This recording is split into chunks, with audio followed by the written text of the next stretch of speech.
Fatigue, maux de tête, difficulté de concentration, faible estime de soi. Ça vous dit quelque chose? Ça nous arrive tous de sentir qu'on n'est pas à son meilleur. Mais quand cet état dure longtemps, sans qu'on soit capable de voir la lumière au bout du tunnel, c'est possible qu'il soit question de dépression. La dépression est une maladie mentale qui se caractérise par une perte de plaisir et une humeur triste et soutenue. Cet état perturbe le fonctionnement normal d'une personne au niveau personnel, familial et social. C'est pour ça qu'on dit que la dépression se diagnostique en fonction de la durée, du nombre et de la gravité des symptômes. Il y a des symptômes physiques comme une perte d'énergie, des problèmes de sommeil, des douleurs, un changement de l'appétit qui peut affecter notre poids ou une baisse de libido.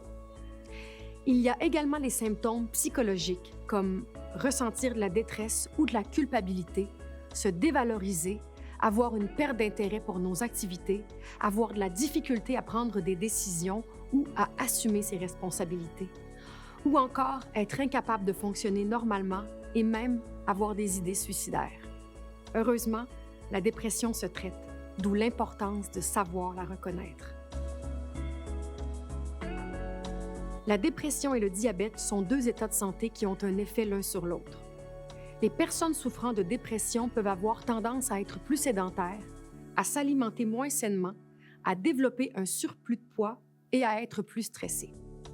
Ce sont tous des facteurs qui augmentent le risque de développer le diabète de type 2. À l'inverse, les personnes vivant avec le diabète sont plus susceptibles de vivre une dépression car les exigences reliées à la gestion du diabète peuvent peser lourd et engendrer de la détresse. La stigmatisation liée au diabète peut entraîner diverses émotions négatives comme des problèmes d'estime de soi, un sentiment de culpabilité, de la honte ou de la gêne. La dépression peut engendrer certains troubles chez les personnes vivant avec le diabète comme une difficulté dans la gestion de sa maladie, une diminution de la qualité de vie et du système immunitaire, une augmentation des risques de complications liées au diabète, de la sédentarité, du stress psychologique et ça peut même mener à une diminution de l'espérance de vie. Il est donc important d'identifier la dépression pour mieux la traiter. Une fois diagnostiquée, la dépression se traite par la psychothérapie, par la prise de médicaments ou par une combinaison des deux.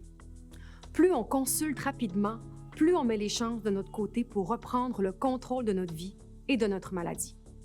Agissons maintenant pour prendre soin de notre santé mentale. Consultons un travailleur social ou un psychologue. Adoptons une alimentation plus équilibrée.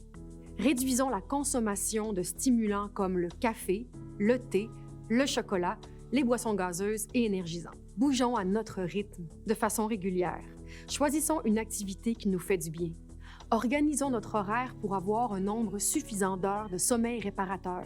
Prenons du temps pour nous en faisant des activités qui nous détendent et qui nous plaisent, comme la méditation, le jardinage, la lecture, des sorties, des jeux. Identifions nos émotions négatives et nos difficultés et parlons-en avec des personnes en qui on a confiance. Misons sur des relations personnelles qui nous font du bien. Recevoir un diagnostic de diabète, oui, ça change une vie.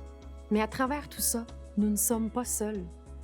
Même si on se sent isolé, rappelons-nous que nous sommes plusieurs à vivre les mêmes enjeux et les mêmes épreuves que peuvent nous apporter le diabète et la dépression. Plusieurs ressources et outils existent pour nous venir en aide. Soyons indulgents envers nous-mêmes. Allons chercher de l'aide. Et même si parfois la route est difficile, agissons dès maintenant pour prendre soin de notre santé mentale.